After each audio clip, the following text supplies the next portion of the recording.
Nah, sekarang kita siap-siap yuk. Kita mau pergi ke rumah Tuhan.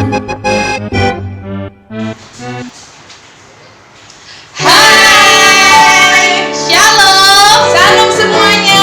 Bagaimana kabarnya? Luar biasa. Karena Tuhan kita Allah yang luar biasa.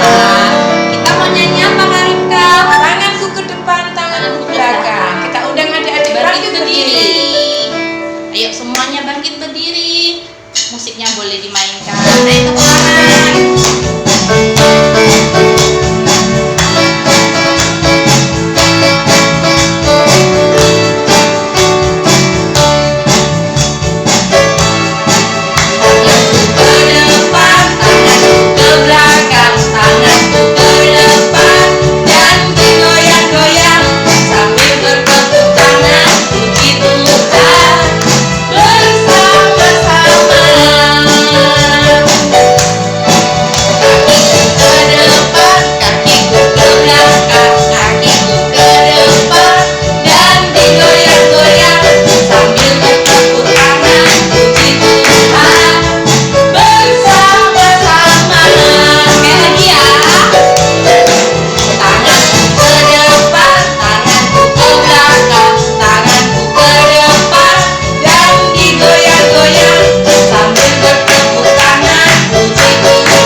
Apakah semua ikut nyanyi ya? Oh, pasti. Sekarang kita akan mendengarkan firman Tuhan ya. Adik-adik semua persiapkan untuk membawa Alkitabnya supaya kita sama-sama mendengarkan. Ada mukjizat dalam bersyukur. Lipat tangan. Lipat tangan. Tutup mata.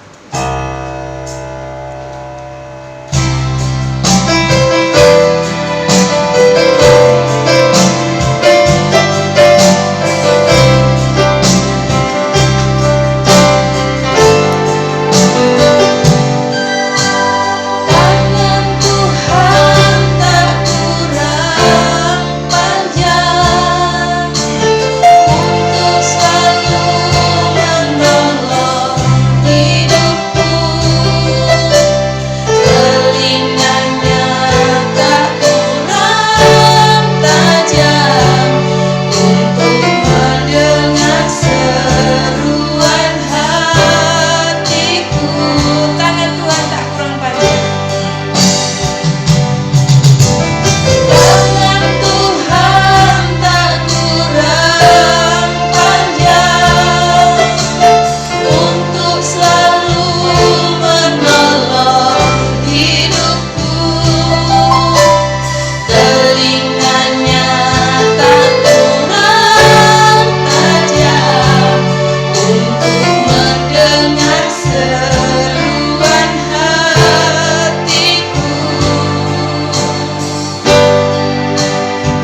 boleh kembali mendengarkan kebenaran firman Tuhan.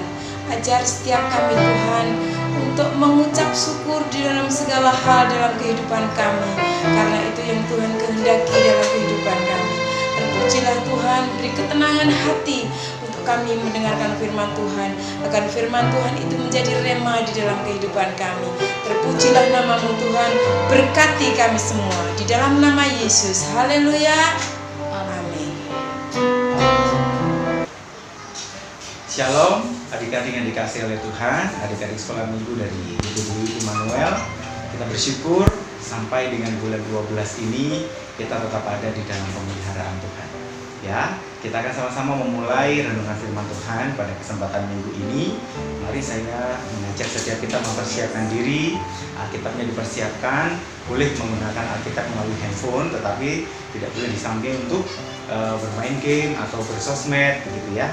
Ya, untuk minggu ini kita akan sama-sama membuka Alkitab kita di dalam Injil Lukas pasal yang ke-10 ayat yang ke-38 sampai 42. Sekali lagi Injil Lukas 10 ayat 38 sampai 42. Kami akan bacakan, adik-adik juga bisa membaca masing-masing di rumah ya. Demikian firman Tuhan. Maria dan Marta. Ketika Yesus dan murid-muridnya dalam perjalanan, tibalah ia di sebuah kampung. Seorang perempuan yang bernama Marta menerima dia di rumahnya. Perempuan itu mempunyai seorang saudara yang bernama Maria. Maria ini duduk dekat kaki Tuhan dan terus mendengarkan perkataannya. Sedang Marta sibuk sekali melayani. Ia mendekati Yesus dan berkata, "Tuhan, tidakkah engkau peduli bahwa saudaraku membiarkan aku melayani seorang diri? Suruhlah dia membantu aku." Ayat yang ke-41. Tetapi Tuhan menjawabnya, "Marta, Marta, engkau khawatir dan menyusahkan diri dengan banyak perkara. Tetapi hanya satu saja yang perlu. Maria telah memilih bagian yang terbaik yang tidak akan diambil daripadanya." Ya, sama-sama kita akan mendengarkan cerita firman Tuhan ini yang tentunya sudah tidak asing lagi di telinga kita, cerita tentang dua orang saudara yang bernama Maria dan Marta. Ya, pada suatu kali Tuhan Yesus ini yang di dalam perjalanan pelayanannya sering kemana-mana, memberitakan firman Tuhan, melakukan banyak mujizat, gitu ya, sehingga Tuhan ini terkenal dia di mana-mana. Ya, banyak orang yang dianggap dekat dengan Tuhan Yesus. Selain ke-12 muridnya, ada juga satu keluarga, ada Maria, Marta, dan Lazarus. Nah, keluarga ini sangat dekat dengan Tuhan Yesus. Sampai-sampai Tuhan Yesus dan beserta rombongannya ini sering bersinggah, bertamu ke rumah Marta dan Maria. Seperti itu diceritakan. Nah, suatu kali Tuhan ini dan murid-muridnya sedang berjalan. Kemudian tibalah di suatu kampung, ya, Betania, ya, yang dimana di situ ada keluarga yang tinggal, yakni Maria, Marta, dan Lazarus. Nah, adik-adik, kita pernah pasti mendapatkan tamu di rumah masing-masing. Apa yang harus kita lakukan ketika seseorang itu datang bertamu di rumah kita? Tentu kita harus menyambut dengan baik, mempersilahkan mereka untuk masuk, kemudian tidak lupa kita juga memberi suguhan. Apa itu ya suguhannya? Suguhan itu kalau di dalam bahasa Indonesia dikenal dengan nama jamuan atau sesuatu yang bisa dimakan, diminum untuk tamu. Atau siapapun yang datang, hendaklah selayaknya setiap kita untuk melayani, menyambut, kemudian kita juga memberikan jamuan. Nah, adik-adik, di rumah itu tinggal seorang perempuan yang bernama Maria dan Marta. Nah, ketika Tuhan Yesus datang, mereka sudah menyambut dengan baik. Tuhan Yesus duduk di sana, seperti kebiasaan Tuhan Yesus di mana Tuhan Yesus berada, selalu diikuti oleh banyak orang. Dan tugas Yesus sekali lagi dia adalah mengajar, ya. Dia selalu memberitakan tentang firman Tuhan. Tentu saja pada saat mereka datang berada di rumah Maria dan Marta, Tuhan Yesus pun juga memberitakan firman Tuhan agar didengar oleh orang-orang yang mengikuti dia dan juga orang-orang yang ada di rumah itu pada saat itu. Nah, Marta menyambut Tuhan Yesus dengan baik. Selain Marta juga ada Maria sudah menyambut, sudah benar gitu ya. Mereka benar-benar menyambut Tuhan Yesus untuk duduk di situ kemudian memberitakan firman Tuhan. Namun apa yang terjadi berikutnya, Marta selain dia menerima, dia pun ingin memberikan suguhan, ingin memberikan jamuan kepada orang-orang yang datang pada saat itu, terutama untuk Tuhan Yesus ya. Nah, yang terjadi adalah Marta sibuk dengan pekerjaan itu ya. Semua dia kerjakan sendiri dan akhirnya dia seperti merasa tidak nyaman. Karena apa? Dia mengerjakan sendiri. Kalau dipikir-pikir wajar saja ya, karena yang dilayani ini lebih dari satu orang, maka pekerjaan dari Marta ini banyak ya. Maka dia membutuhkan bantuan. Nah, dia teringat bahwa dia punya saudara perempuan yang namanya Maria, yang dari tadi ternyata Maria tidak bersama dengan Marta untuk mempersiapkan jamuan. Apa yang dilakukan Maria? Marta keluar dari tempat di mana dia mempersiapkan jamuan, kemudian dia melihat bahwa Maria duduk di dekat kaki Tuhan Yesus. Nah, kemudian muncullah suatu protes. Ya, muncullah ada sesuatu yang iri hati atau bagaimana gitu ya menyebutnya ya, seolah-olah dia sendiri yang sibuk, kok enak saudara saya diem-diem saja di situ. Nah, seperti itu ceritanya. Nah, adik-adik, apa yang dilakukan oleh Marta? Marta mendekati Tuhan Yesus dan dia berkata, Tuhan, suruhlah Maria membantu aku. Wah, berani sekali nih Tuhan Yesus disuruh-suruh seperti itu ya. Nah, lalu Tuhan Yesus menjawab apa? Marta, Marta, engkau khawatir dan menyusahkan diri dengan banyak perkara. Marta pun mendengarkan perkataan Yesus. Maria dan Marta adalah gambaran bagi setiap anak-anak Tuhan. Ya, setiap kita selalu diperhadapkan oleh banyak pilihan. Apa yang harus kita pilih, apa yang harus kita tentukan untuk kita lakukan. Kita mau belajar dari kedua saudari ini ya, Marta dan Maria. Apa yang dilakukan oleh Marta? Apa yang dilakukan oleh Marta adalah baik kelihatannya, tetapi ternyata Tuhan kurang berkenan dengannya. Ya, ketika Marta mulai menyibukkan diri, melakukan segala sesuatu untuk seolah-olah itu mengerjakan sesuatu yang baik bagi Tuhan, ternyata Tuhan senang mungkin dengan apa yang dilakukan Marta, tetapi belum tentu diperkenan. Nah, adik-adik, justru apa yang dilakukan oleh Maria itu yang dipuji oleh Tuhan. Apa yang dikatakan Tuhan Yesus tentang Maria? Kata Tuhan Yesus, Maria telah memilih bagian yang terbaik. Yang dilakukan oleh Maria adalah ketika Tuhan Yesus datang, ia duduk dekat kaki Yesus dan mendengarkan. Mendengarkan apa? Mendengarkan firman Tuhan. Loh Pak, kok enak ya? Katanya kalau kita ada tamu yang datang, kita harus memberikan pelayanan yang baik. Benar, adik-adik. Tetapi di dalam segala hal, dalam hidup kita harus punya yang namanya prioritas. Apakah Maria dengan dia mendengarkan firman Tuhan lalu dia tidak mengerjakan sesuatu? Tentu tidak. Maria masih mendengarkan firman Tuhan pada saat itu.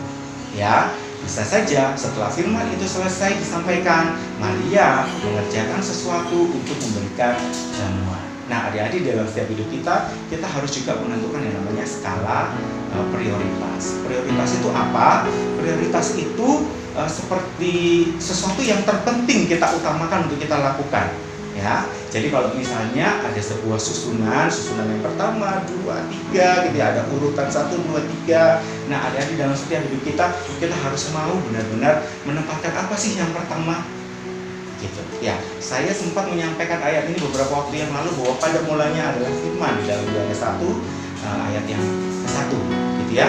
Nah, sudahkah firman itu kita tempatkan di tempat yang pertama dalam hidup kita? Nah, adik-adik, kembali lagi kepada cerita Maria dan Marta. Marta juga memiliki prioritas. Namun prioritas yang pertama yang ditempatkan Marta di nomor 1 mungkin bukan firman terlebih dahulu, tetapi lebih kepada sesuatu secara yang dia kerjakan itu secara fisik ya, pekerjaan yang ya sebetulnya itu bisa nomor 2, bisa nomor 3. Tetapi apa yang dilakukan Maria ini yang harus kita teladani. Dia menempatkan firman itu di tempat yang pertama. Kalau dalam Yohanes 1 ayat 1 tadi bahwa pada mulanya adalah firman, tempatkan firman itu adik-adik di dalam setiap kehidupan kita. Nah, kita sendiri juga punya prioritas. Bangun pagi, sudahkah kita menempatkan firman itu di nomor 1? Ya, ketika kita mau berangkat ke sekolah, sudahkah kita berdoa? ketika kita juga mau makan sudah kita menetapkan nomor satu yaitu doa terlebih dahulu.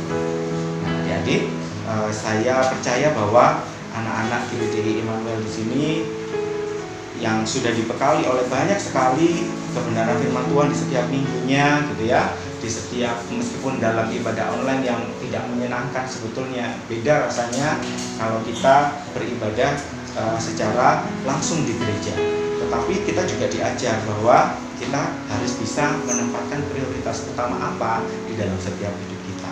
Kalau misalnya waktunya mendengarkan firman Tuhan, adik-adik harus bisa memberikan waktu yang terbaik, telinga yang terbaik, mata yang terbaik, benar-benar hanya kepada Tuhan Yesus saja. Nah, satu ayat penutup untuk setiap kita yang mendengarkan, yang menyaksikan, dan juga mengikuti ibadah sekolah minggu online ini. Mari sama-sama kita buka di dalam Amsal 23 ayat yang ke-12. Ya, Amsal 23 ayat yang ke-12. Mari kita baca bersama pada hitungan yang ketiga. 1, 2, 3. Arahkanlah perhatianmu kepada didikan dan telingamu kepada kata-kata pengetahuan. Ya, baiklah, apa yang dilakukan oleh Marta ini menjadikan setiap kita untuk tahu apa yang harus kita prioritaskan dalam setiap hidup kita. Inilah kebenaran firman Tuhan yang menjadi berkat bagi setiap kita. Tuhan Yesus memberkati. Kak Novi, tadi sudah dengarkan firman Tuhan belum? Sudah. Oh, sudah. Bagus ya, tentang apa ya? Tentang Maria dan Marta. Luar biasa ya, Maria ini ketika Tuhan Yesus datang ke rumahnya, dia duduk diam di kaki Tuhan Yesus ya. Kita harus seperti itu ya Kak Novi Iya, ya. betul. Harus mengutamakan Tuhan. Kak Novi, hari ini ada tantangan nggak sih? Tidak ada. Tantangan kali ini tidak ada. Oh, karena hari ini adalah hari Spesial. Tugasnya apa Kak Ripka? Oh, tadi Membuat ucapan Natal. Untuk siapa Kak Ripka? bisa untuk guru, Ah. bisa untuk murid temannya, bisa untuk orang tua. Kasih contoh Kak Novi. Contohnya ya, dari Kak Novi untuk Kak Ripka, selamat Natal dan Tahun Baru. Nanti ucapannya ditampilkan di ibadah online Natal minggu depan. Terus dapat hadiah apa Kak yang kirimkan nanti? Nah, hadiahnya spesial, ada poin. Jadi yang mengirimkan Dapat poin. Nah, jangan lupa dikirimkan paling lambat hari apa Kak? hari Kamis. Di nomornya Kak Evan. Oke. Jumlah poin kita sampai minggu ini, mari kita lihat sama-sama ya.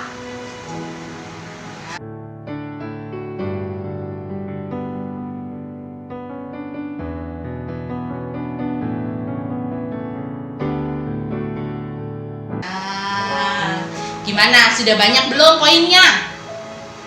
Sudah siap menerima hadiah dari Tuhan? Amin. Amin.